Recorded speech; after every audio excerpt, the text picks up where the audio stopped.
चंडाला प्रतिहतरयो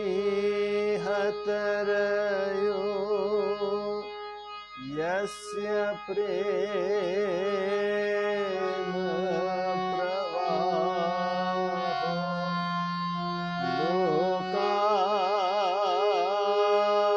लोकातीतो यहन जहो लोककल्याण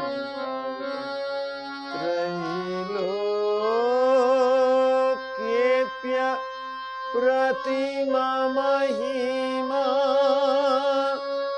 जानकी प्राण बंधु त्रैलोक्येप्य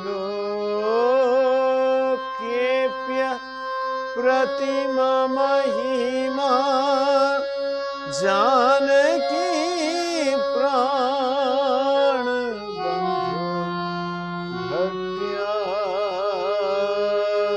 ज्ञान मृत वर वपु शीताया जोगिरा भक्त्या ज्ञान मृत वर वपु शीताया योगिरा।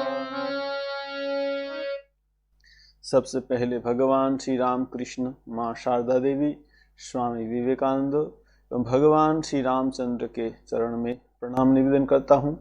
यहाँ के बड़े महाराज परम पूजनीय श्रीमद स्वामी निखिलेश्वर जी महाराज, यहाँ के सन्यासी ब्रह्मचारी और आप सभी के चरणों में प्रणाम निवेदन करता हूँ, क्योंकि आपके सभी के हृदय में भगवान श्री रामचंद्र और माँ सीता विराजमान है।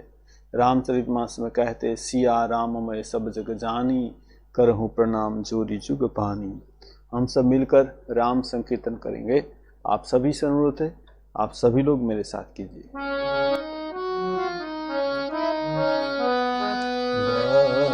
सिया राम जय जय राम, सिया राम जय जय। हो मंगल भवन अमंगल हारी, द्रवहु सुदशरथ अजीर बिहारी। सिया राम जय जय राम, सिया राम। हो जनक सुता जग जननी जानकी, अतिशय प्रिय करुणा निधान गिरा। सिया राम जय जय राम, सिया राम। हो ताके जुगपद कमल मनावो, जासु कृपा निर्मल मति पावो। सिया राम जय जय राम।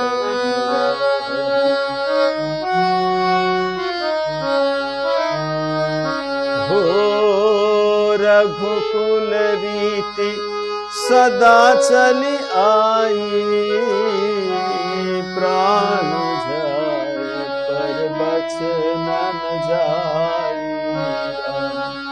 सिया राम जय जय राम, सिया राम। हो जय जय जय हनुमान गोसाई, कृपा कर गुरुदेव की नाई। सिया राम जय जय राम।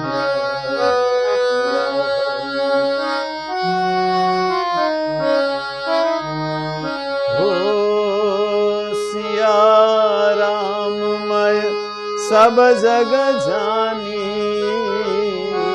करहु प्रणाम जोरी जुग पान।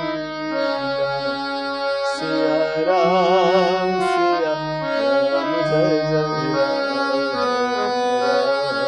सिया राम जय जय राम, सिया राम जय जय।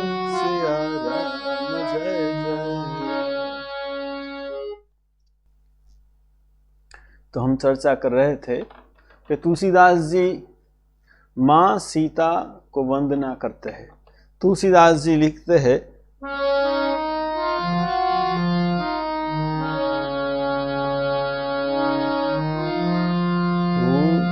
उद्भव स्थिति संहारकारिणम क्लेशहारिणम। तुलसीदास जी लिखते हैं कि जो माँ सीता है, उद्भव स्थिति संहार कारिणीम क्लेशहारिणीम सर्वश्रेयस्करीम सीता न तो हम राम वल्लभाम। कहते कि सीता कैसी सृष्टि स्थिति पालन करती है और सबका दुख हरण करती है, सर्वश्रेयस्करीम सीता। देखिए यहां मां सीता देवताओं का भी श्रेय करती है और राक्षसों का भी श्रेय करती है। ये जो मां सीता लंका में नहीं जाती तो क्या होता कि सब राक्षसों का संहार नहीं होता और सब राक्षसों की मुक्ति नहीं होती। यहां कहते हैं कि जब राम रावण का युद्ध समाप्त हुआ तो भगवान श्री राम ने देखा कि बहुत बंदर मर गए। तो भगवान श्री राम ने इंद्र को कहा कि तू अमृत की वर्षा कर। तो इंद्र ने अमृत की वर्षा की। अब अमृत की वर्षा की तो बहुत राक्षस भी मरे हुए थे, बंदर भी मरे हुए थे। और क्या हुआ, बंदर सब बच गए और राक्षस जैसे मरे पड़े वैसे मरे पड़े। तो भगवान श्री राम को बहुत आश्चर्य हुआ।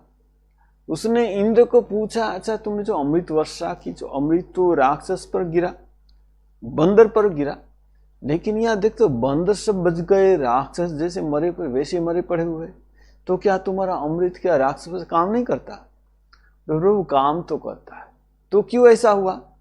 जैसे प्रभु एक कारण है। क्या कारण है? तो इंद्र ने बताया कि जब युद्ध हो रहा था तो जितने राक्षस थे उसके मन में एक सोच थी।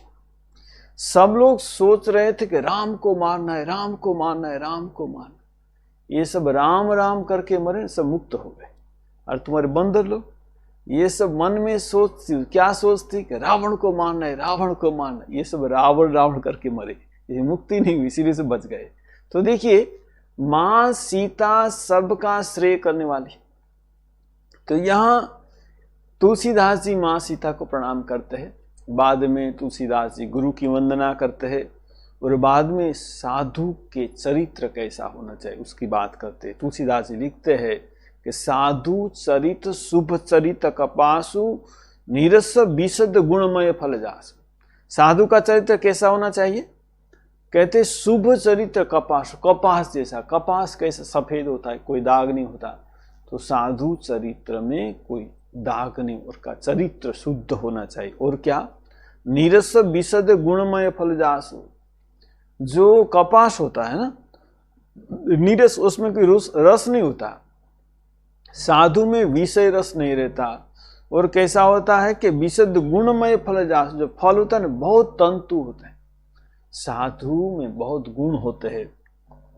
और कैसा साधु होता है? जो सही दुख पर छिद्र दुरावा, वंदनीय जी जग जस पावा। कहते हैं कि देखिए कपास क्या करता है, कपास से वस्त्र होता है और वस्त्र हमारे गोपनीय अंगों को ढकता है। साधु क्या करता है? दूसरे के जो परछिद, दूसरे के दोष है ना उसको ढकता है। और यहां कहते साधु मुद मंगलमय संत समाजु जो जग जंगम तीर्थ राज। तुलसीदास जी के साधु साक्षात तीर्थ है। तीर्थ राजू का अर्थ होता है प्रयाग। ये कहते चलता फिरता प्रयाग। देखिए साधु जहां जाता है ना वो तीर्थ बन जाता है। जब गंगा जब ऊपर से नीचे आई तो भगवान विष्णु के चरण से निकली, तो उसने भगवान विष्णु से पूछा कि मैं पृथ्वी पर जाऊंगी तो जो जो मुझ में स्नान करेंगे सब तो पवित्र हो जाएंगे, लेकिन मेरा क्या होगा? मैं पवित्र कैसे होंगी? तब भगवान विष्णु ने कहा, जब संत साधु तुम्हारे पानी में स्नान करेंगे तुम पवित्र हो जाएगी। तो देखिए यहाँ तुलसीदास जी साधु की बात कर रहे और बाद में कहते हैं सत्संग की बात बता रहे तुलसीदास जी। बिनु सत्संग विवेकन होई, राम कृपा बिनु सुलभन सोई। ये जो हमको सत्संग प्राप्त हो रहा है ना, ये भगवान की कृपा से प्राप्त है। भगवान की कृपा नहीं होने से सत्संग नहीं मिलता। और बिनु सत्संग विवेकन होई, तुलसीदास जी कहते कि सत्संग से बिना विवेक नहीं होता, और विवेक होता है ना बाद में हमको भगवान की प्राप्ति होती है। विवेक का मतलब क्या है? क्या बुरा है, क्या अच्छा है, क्या हमको करना चाहिए, क्या नहीं करना चाहिए, सत्संग से हमको प्राप्त होता है। और देखिए सत्संग की बात भगवान श्री राम कृष्ण देव अपने वचनामृत में कहते हैं। देखिए वो 4 प्रकार के जीव की बात करते हैं। 4 प्रकार के जीव कौन कौन है? मुक्त जीव है, नित्य जीव है, मुमुक्षु जीव है, बद्ध जीव है। और जब बद्ध जीव की बात करते हैं ना, तो भगवान श्री रामकृष्ण कहते हैं बद्ध जीव संसार में आसक्त रहता है, उसको अवसर मिलने से भी वो भगवान का नाम नहीं करता। कभी अवसर मिलता है तो वो ताश खेलता है। तो मास्टर माँ से पूछते भगवान श्री रामकृष्ण देव को कि बद्ध जीव लेके कोई उपाय है क्या? श्री रामकृष्ण अवश्य उपाय क्या है? सत्संग। सत्संग से क्या होता है? श्री राम कृष्ण देव के सत्संग से भगवान के प्रति प्रेम होता है, अनुराग होता है। तो देखिए यहाँ हम देखते रामचरितमानस में भी कि जब भगवान श्री राम सबरी के पास जाते हैं तो सबरी को नवधा भक्ति की बात बताते हैं। भगवान श्री राम कहते हैं नवमहु एक जिनके होई, नारी पुरुष सचराचर कोई, सोई अतिशय प्रिय भामिनी बोले। हे सबरी, मैं तुमको 9 प्रकार की भक्ति की बात कहता हूं। 9 प्रकार में से किसी मनुष्य में एक भी भक्ति हो, सोई अतिशय प्रिय भामिनी, वो मेरा अतिशय प्रिय है। और उसमें प्रथम भक्ति में भगवान श्री राम कहते प्रथम भगति संतन कर संगा। देखिए सत्संग से क्या होता है? भगवान के हम प्रिय बनते। भगवान कहते हैं कि सोई अतिशय प्रिय भामिनी मोरे, एक भी भक्ति होने से। तो भगवान श्री राम भी कहते प्रथम भगति संतन कर संगा। और हम सत्संग की बात देखते सुंदर कांड में, हनुमान जी जब लंका में प्रवेश करते हैं तो कहते कि मशक समान रूप कभी धरी। हनुमान जी मच्छर जैसे छोटे हो गए। तो लंकिनी राक्षसी रक्षा करे थी, आधी रात हो गई, हनुमान जी अंधेरे में मच्छर जैसे छोटे होकर प्रवेश किए। तो कहते लंकिनी देख लिया, काय बंदर कहाँ जा रहा है। अरे हनुमान जी ने सोचा मच्छर जैसा छोटा फिर भी देख लिया। लंकिनी ने कहा कि मैं तुमको खा जाऊं। तो हनुमान जी ने कहा तुमको क्या खाना नहीं मिलता क्या? ये रावण तुमको खाना नहीं खिलाता, रात 12 बज गए अभी क्यों खाना चाहती हो?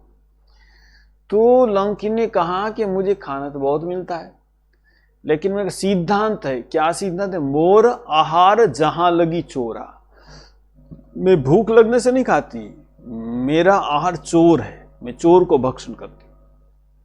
तो हनुमान जी ने कहा तुम्हारा सिद्धांत है ठीक नहीं, क्योंकि जो सचमुच तुम चोर को भक्षण करती तो मेरे पहले जनक नंदिनी सीता को चोरी करके रावण घुसा, तुमने तो कुछ नहीं किया। तो हनुमान जी ने क्या किया? मुट्ठी का एक महाकपि हनि रुधिर बमत धरणी धनमणि। हनुमान जी ने एक मुक्का मारा, वो मुंह से खून निकलने लगा। और यहाँ कहते कि बाद में फिर लंकिनी खड़ी हुई। यहाँ कहते पुनिशम भारी उठी सो लंका, झोरी पानी कर विनेश शंका। वो उठकर खड़ी हो गई, हनुमान जी को प्रणाम करने लगी। प्रणाम करके कहने लगी तात मोर अति पुण्य बहुता, देखे नयन राम कर दूता। मैंने बहुत पुण्य किया है, इसलिए रामदूत का दर्शन हुआ। तो हनुमान जी ने कहा मैं राम का दूत हूं, तुम कैसे पता चला? मुझे ब्रह्मा और शिव रावण को वर देने के बाद जा रहे थे, मैंने पूछा था कि मुझे कितने दिन तक यहाँ रहना है। तब कहा कि देखो बंदर आएगा, एक मुक्का मारेगा, तो मुंह से जब खून की उल्टी होगी तब समझ जाना कि रावण का विनाश होने वाला है। देखिए हनुमान जी ने एक मुक्का मारा, उससे क्या उनकी बुद्धि में परिवर्तन होगा। यहाँ लंकिनी कहती मुझे सत्संग हुआ। देखिए लंकिनी सत्संग की महिमा की बात बताती, क्या बताती है? कहती है तात स्वर्ग अपवर्ग सुख धरियो तुला एक अंग, तुलनता ही सकल मिली जो सुख लव सत्संग। तात स्वर्ग अपवर्ग सुख धरियो तुला एक अंग, तुलनता ही सकल मिली जो सुख लव सत्संग। लंकिनी कहती है तात स्वर्ग अपवर्ग सुख। देखिए स्वर्ग में कुछ सुख है और उसके ऊपर भी कुछ लोक है, उसमें भी सुख है। तात अपवर्ग सुख धरियो तुला एक अंग, एक तुला रख के उसमें जितना भी सुख है स्वर्ग का और अपर उसके ऊपर के लोग सब सुख रखा जाए तो कहते तुलन ताही सकल मिली जो सुख लव सत्संग। ये जो सत्संग का जो सुख है उसकी तुलना नहीं होती। यहाँ लंकिनी कहती मुझे सत्संग हुआ। देखिए हनुमान जी के स्पर्श से उनकी बुद्धि में परिवर्तन हो गया। आज तक वो लंकिनी सोच रही थी रावण ही मेरा स्वामी है, वही मेरा प्रभु है, लेकिन जब हनुमान जी ने मुक्का मारा तो उसकी बुद्धि में परिवर्तन हो गया। उसने सोचा भगवान राम ही मेरा सर्वस्व है। तो यहाँ लंकिनी को हनुमान जी का सत्संग हुआ। तो तुलसीदास जी कहते बिनु सत्संग विवेक न होई, राम कृपा बिनु सुलभ न सोई। भगवान की कृपा नहीं होने से सत्संग हमको प्राप्त नहीं होता। ये हमारा परम सौभाग्य है कि हमको ये सत्संग प्राप्त हो रहा है। बाद में तुलसीदास जी संत और दुष्ट दोनों को प्रणाम करते हैं। कहते हैं कि बंदऊ संत असज्जन चरण, मैं संत के चरण में वंदन करता हूं, असज्जन दुष्ट के चरण में वंदन। क्यों? कहते दुखप्रद उभय बिच कहू बरना, बच्चे दोनों दुखप्रद है। देखो कहते संत भी दुख देता है और जो दुष्ट है वो भी दुख देता है। संत कैसे दुख देता है? तुलसीदास जी कहते बिछुरत एक प्राण हरि लेनी। जो एक संत होता है ना, जब बिछड़ता है ना तो ऐसा लगता है प्राण का हरण हो गया। और दुष्ट क्या होता है? मिलत एक दुख दारुण देही, और जो दुष्ट जब मिलता है ना उसका मिलन होने से दुख होता है। तो तुलसीदास जी उनको दोनों को प्रणाम करते। बाद में तुलसीदास जी जो रामायण के सब पात्र को प्रणाम करते हैं और बाद में तुलसीदास जी नाम की महिमा बताते हैं। कहते देखिए भगवान के नाम में बहुत शक्ति है। यहाँ कहते हैं कि भगवान का जो स्वरूप है वो नाम के अधीन है। कहते हैं देखो रूप नाम अधीना, रूप ज्ञान नहीं नाम विहीना। भगवान का रूप नाम के अधीन है। तुलसीदास जी कहते हैं सुमिरो नाम रूप बिनु देखे। हमने भगवान का रूप नहीं देखा, लेकिन भगवान का नाम करते जाओ। भगवान का नाम करते करते क्या होगा? तुलसीदास जी कहते आवत हृदय स्नेह विशेष है। भगवान का स्वरूप हमारे हृदय में उत्पन्न हो जाएगा। भगवान का नाम करते रहो। यहाँ तुलसीदास जी कहते भगवान का नाम कैसे करना चाहिए? तो तुलसीदास जी बहुत बढ़िया एक दोहा कहते हैं। क्या कहते तुलसीदास जी? राम नाम मणिदीप धरु जिह दे हरिद्वार, तुलसी भीतर बाहेरु जो चाहसी उजियार। राम नाम मणिदीप धरु जिह दे हरिद्वार, तुलसी भीतर बाहेरु जो चाहसी उजियार। तुलसीदास जी कहते राम नाम है ना वो कहाँ रखना? जीभ में रहना चाहिए। राम नाम मणिदीप। देखिए मणिदीप क्यों कहते हैं? कि वैसे द्वीप है क्या है, वो हवा के झोंका से कभी कभी बुझ जाता है, लेकिन जो मणिदीप है ना वो कितनी भी हवा है उसको कुछ नहीं होता। इसलिए कहते हैं कि मणिदीप जैसे सतत जलता है, वैसे तो भगवान का नाम जीभ में रहना चाहिए। राम नाम मणिदीप तो जीह देहरी द्वार। ये जीभ क्या है? द्वार है। अब हम घर के जो बीच में, घर से हम प्रवेश करते वहां जो दीप रखेंगे तो बाहर भी उजाला होगा, अंदर भी उजाला होगा। तुलसीदास जी यही कहते कि हम जीभ में जो भगवान का नाम रखेंगे तो क्या होगा? तुलसी भीतर बारेहु जो चाहसी उजियार। तो दोनों, अंदर भी उजाला हो जाएगा, बाहर भी उजाला हो जाएगा। यहां तुलसीदास जी कहते भगवान से भी भगवान की नाम की शक्ति ज्यादा है। कहते राम एक तापस तिय तारी, नाम कोटि खल कुमति सुधारी। भगवान राम ने तो एक अहल्या का उद्धार किया था, किंतु भगवान के नाम से क्या हुआ? नाम कोटि खल कुमति सुधारे। करोड़ों लोगों की बुद्धि शुद्ध हो गए भगवान के नाम से। देखिए वाल्मीकि की हमने चर्चा की थी, वाल्मीकि भगवान का नाम करते थे। बाद में क्या हुआ? रामचरितमानस में है कि भगवान श्री राम स्वयं उनकी कुटिया में पधारते हैं। देखिए वाल्मीकि भगवान का नाम करते, भगवान स्वयं वहां आ गए। देखिए हनुमान जी जय श्री राम करके समुद्र पार चले थे, लेकिन भगवान राम को तो सेतु बांधना पड़ा।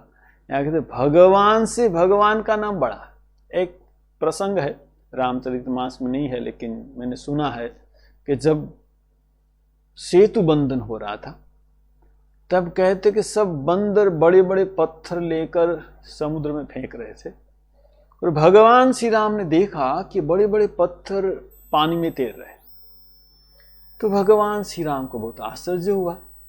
उसने सुग्रीव को बुलाया। अच्छा सुग्रीव, तुम कोई चमत्कार जानते? मुझे क्यों? मुझे बड़े बड़े पत्थर पानी में तैरे, क्या बात है? मुझे प्रभु ये हमारा कोई चमत्कार नहीं, आपका नाम का चमत्कार है। जब हम पत्थर में आपका नाम लिखकर फेंकते हैं ना तो बड़े बड़े पत्थर पानी में तैरते। भगवान श्री राम को बहुत आश्चर्य हुआ। अरे मैं जब छोटा था तब सरयू नदी में बहुत खेलता था, बहुत पत्थर फेंकता था, कभी नहीं देखा कि कोई पत्थर पानी में तैरता है। आज ये बोल रहे कि मेरे नाम से पत्थर तैर रहा है, तो क्या मालूम मेरा थोड़ा उम्र बढ़ गई, क्या महिमा मेरा बढ़ गया। तो भगवान श्री राम ने सोचा कि एक पत्थर लेकर देखता हूं क्या होता है। तो भगवान श्री राम ने पत्थर उठाया, लेकिन उसने देखा कि सब लोग पत्थर फेंक रहे और सबका पत्थर पानी में तैर रहा है। भगवान श्री राम ने सोचा कि मैं पत्थर फेंकूंगा, जो डूब जाएगा तो मेरी क्रेडिट चली जाएगी। भगवान की क्रेडिट है ना, तो भगवान से काम करते, ये भीड़ से निकल जाते, अकेला अकेला छुप के पत्थर फेंकूंगा, जो डूबेगा डूबेगा, मैं ही देखूंगा। तो भगवान श्री राम उस भीड़ से बाहर निकल गए और एक पहाड़ पर उठे, फिर नीचे उतरे, वो चले गए समुद्र के किनारे। अब भगवान श्री राम ने पीछे देखा, कोई नहीं, तो कोई नहीं है। अब भगवान श्री राम ने एक पत्थर उठाया और पानी में फेंका और देखा पत्थर डूब गया। भगवान को बहुत दुख हुआ। उसने पीछे देखा, हनुमान जी खड़े, हनुमान तुम कहाँ से आए? बोले मैं प्रभु आपके पीछे पीछे आ रहा था। अरे मैंने तो बहुत बार मुड़ के देखा, लेकिन तुम तो दिखाई नहीं दिया। बोले प्रभु आप जब मुड़ के देखते थे मैं पेड़ के पीछे छुप जाता था, मुझे पता आप कुछ लीला करेंगे। तो भगवान ने कहा देख हनुमान, ये सब लोग पत्थर फेंक रहे, सबका पत्थर पानी में तैर रहा है। मैं स्वयं भगवान, मैंने पत्थर फेंका डूब गया, लोग क्या बोलेंगे? तो देखिए यहाँ के देख, भगवान से भी भगवान के नाम में ज्यादा शक्ति है। लेकिन हनुमान जी है ना, हनुमान जी भगवान को दुख होगा, ये तो हनुमान जी को पसंद नहीं है। इसीलिए हनुमान जी ने कहा प्रभु आप जो पत्थर फेंकेंगे ना वो डूबेगा है। बस कैसे? प्रभु आप जिसको छोड़ देंगे, आप जिसको फेंक देंगे ना वो तो डूबेगा है, आप जिसको पकड़ रखेंगे उसकी तो रक्षा होगी। देखिए वचनामृत में एक प्रसंग है कि भगवान श्री राम जब पंपा सरोवर में खड़े थे, उनके हाथ में धनुष्य था, उसने धनुष्य को जमीन में रखने के लिए जब रखा तो कहते हैं कि वो माटी से खून निकलने लगा। तो भगवान श्री राम ने लक्ष्मण पूछा देखो देखो कोई जीव हत्या हुई। तो लक्ष्मण ने जब वो माटी खोद कर देखा तो एक मेढक था। मेढक की पीठ पर भगवान श्री राम का धनुष लगा हुआ था। तो भगवान श्री राम ने मेढक को पूछा, अच्छा मेढक, जब तुमको सांप पकड़ता है तुम तो बहुत चिल्लाता है, मेरा धनुष से जब तुम्हारी पीठ पर लगता था तुम थोड़ा चिल्लाते, मैं ज्यादा जोर से नहीं घुसा था, तुमको ज्यादा खून नहीं निकलता, तो तुम चिल्लाया क्यों नहीं? तब मेढक ने कहा कि प्रभु, जब सांप मुझे पकड़ता है तो मैं जोर जोर से चिल्लाता हूँ, राम रक्षा करो, राम रक्षा करो। आज देखा राम ही तो मारे तो कौन रक्षा करेगा। तो देखिए यहाँ तुलसीदास जी कहते कि भगवान श्री राम के नाम में इतनी शक्ति है कि नाम से देखिए पत्थर तर जाता है। तो हम तो मनुष्य भगवान का नाम लगे तर ही जाएंगे। और देखिए हम और एक प्रसंग भी देखते हैं कि वचनामृत में कि भगवान श्री राम कृष्ण देव जब दक्षिण में थे, मास्टरमा से नए नए आ रहे थे ठाकुर जी के पास, तो यहाँ कहते हैं ठाकुर जी का भजन सुनकर मास्टरमा से मुक्त हो गए। उसने एक बार देखा, शाम को जब जा रहे थे तो श्री राम कृष्ण देव को पूछा कि आज क्या भजन गाना होगा? बोले नहीं आज नहीं होगा, तुम एक काम करो, कल हम बलराम बसु के घर जाएंगे, वहां गाना हो, तुम कल वहां आना। मास्टर से चले गए। मास्टर बलराम बसु को पहचानते नहीं थे। तो कुछ देर के बाद मास्टर ने सोचा कि खूब बड़ा आदमी होगा, उसके घर में कैसे जाऊंगा। तो मास्टर फिर वापिस आ गए। तो ठाकुर ने पूछा क्यों वापिस आ गए? वैसे खूब बड़ा आदमी होगा, मैं नहीं जाऊंगा, यहां आकर ही भजन सुनूंगा। तो ठाकुर जी ने, देखिए ये जो बात ठाकुर जी बता रहे हैं ना, ठाकुर जी ऐसे बताते नहीं थे। ठाकुर ने कहा मेरा नाम करना, आमार नाम करो। देखिए ठाकुर जी आमार ऐसे बोलते नहीं थे, मेरा नहीं बोलते थे। यहाँ मेरा नाम करना, तुमको कोई मेरे पास ले आएंगे। तो देखिए भगवान का नाम करने से क्या होता है, भगवान अपने आप हमको उनकी तरफ कैसे जाए ना, वही हमको उपाय रास्ता दिखाई दे देते, दिला देते। देखिए हम देखते विभीषण लंका में भगवान का नाम करता है, राम राम सुमिरन कर रहा है। हनुमान जी आ गए, जब राम राम सुमिरन कर रहा है तो हनुमान जी ने देखा नहीं है तो कोई भक्त होगा।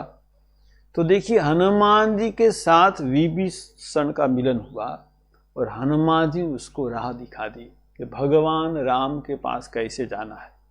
तो जो यहाँ कहते हैं तुलसीदास जी कि भगवान के नाम की महिमा कैसी है, कहाँ कहो लगी नाम बड़ाई, राम न सकहि नाम गुण गाई।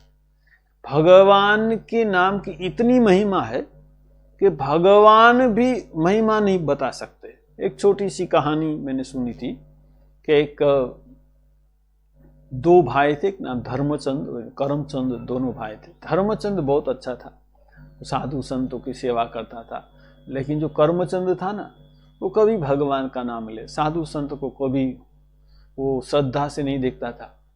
अब दोनों भाई एक साथ रहते थे, तो धर्मचंद को बहुत दुख था, बड़ा दुख था कि मेरा भाई भगवान का नाम नहीं कराया, साधु संत को श्रद्धा नहीं कराया। जो भी हो, एक बार उनके घर साधु संत पधारे तो साधु की सेवा की और बाद में कहा देखो मेरा और एक भाई है, वो क्या है, भगवान का नाम नहीं करता और विश्वास भी नहीं करता, वो तो शराब बराब पीता है, तो उसका कुछ उद्धार हो जाए ऐसा कुछ कीजिए। तो साधु ने कहा कोई बात नहीं, हो जाएगा। वो जब साधु की सेवा हुई, खाना बना हुआ, बाद में कहाँ बस ऊपर घर में है, वो तो बस वो देखा साधु संत को बहुत गुस्सा आ गया, ऊपर घर में चला गया, घर का दरवाजा बंद कर दिया। वो तो घर में शराब पीता था। तो एक बहुत तगड़े महात्मा थे, ऊपर गए, दरवाजा खटखटाया और गुस्सा आ गया। दरवाजा खोला ना तो साधु अंदर घुस गए। अंदर घुसकर जो वो करमचंद थे उसको पकड़ के उसको सुला दिया, उसकी छाती पर बैठ गए और गला ऐसे दबाया मार ही डालेंगे ऐसा, और कहा राम नाम बोल एक बार। अब उसने सोचा कि राम नाम नहीं बोलूंगा तो मार ही डालेगा, तो उसने राम नाम बोल दिया, राम बोल दिया। जैसे राम बोल दिया वैसे उसे छोड़ दिया। देखो ये नाम को बेचना मत, ऐसा बोलते कि बेचना मत, ठीक है। बाद में साधु लोग चले गए। अब ये करमचंद जब मर गया तो जब यमराज के पास गए तो यमराज ने चित्रगुप्त को देखा, चित्रगुप्त ने देखा, करे उसने तो एक बार राम नाम किया है। तो धर्मराज ने कहा अच्छा तुमने एक बार राम नाम किया है, उसका हम तुम जो चाहे वो पुण्य दे देंगे, तुम जो चाहे उसका फल मिल जाएगा तुमको, बोलो तुमको क्या चाहिए। उसको ये साधु की बात याद आ गई, उसके बेचना मत। उसने कहा देखिए मैंने जो राम नाम किया है ना, मैं उसके परिवर्तन में कुछ नहीं चाहता, आपको जो देना है दे दीजिए। अब ये धर्मराज यमराज सब सोचने लगे एक बार राम नाम करने का फल क्या है, पता नहीं किसके पास जाए। भाई चलो ब्रह्मा के पास जाते, तो कहते हैं कि चलो ब्रह्मा के पास। तो करमचंद ने देखा रही है राम नाम का तो बहुत महिमा है, ये लोग बोल ही नहीं पा रहे, तो मैं तो ऐसे पालकी में जाऊंगा और आप लोग मुझे उठा के जाएंगे। तो कहते धर्मराज यमराज उठा के ब्रह्मा के पास ले। ब्रह्मा देखा कोई कौन महात्मा आ रहा है, आए तो पूछा क्या है। तो इसने कहा कि देखो उसने एक बार राम नाम किया, उसका फल क्या। ब्रह्मा ने कहा मैं चारों वेद जानता हूं कि राम नाम का फल नहीं जानता। तो क्या करे चलो शिव जी के पास। तो ब्रह्मा भी पालकी में लग गए, भगवान शिव के पास आया कि आप तो राम राम कहते हैं, राम नाम का फल क्या है। ब्रह्म शिव जी ने कहा देखो मैं राम राम तो करता हूं, राम नाम का फल मैं नहीं जानता, चलो हम सब भगवान राम के पास जाते। तो कहते कि सब लोग उसको पालकी में कंधे पर बिठाकर ले जा रहे इसको भगवान राम के पास आया, भगवान उसे गोद में बिठा दिया और उसने सबने पूछा कि राम नाम का फल क्या है। बोले देखिए अब क्या राम नाम का फल कहने की क्या कोई ज़रूरत है। देखिए उसको तो ब्रह्मा का दर्शन हो गया, भगवान शिव का दर्शन हो गया, अब मेरी गोद में बैठा है, अब क्या कोई फल बताने की ज़रूरत है। वो राम नाम का फल क्या मैं भी नहीं जानता। देखिए यहाँ कहते हैं तुलसीदास जी के रामन सकहि नाम गुण गाई। तो देखिए हम भी भगवान के पास यही प्रार्थना करें हम उनका नाम कर सके। हम सब मिलकर हरे राम संकीर्तन करेंगे। आप सभी को अनुरोध है आप सब मेरे साथ संकीर्तन करें और ये चर्चा को हम फिर आगे बढ़ाएंगे।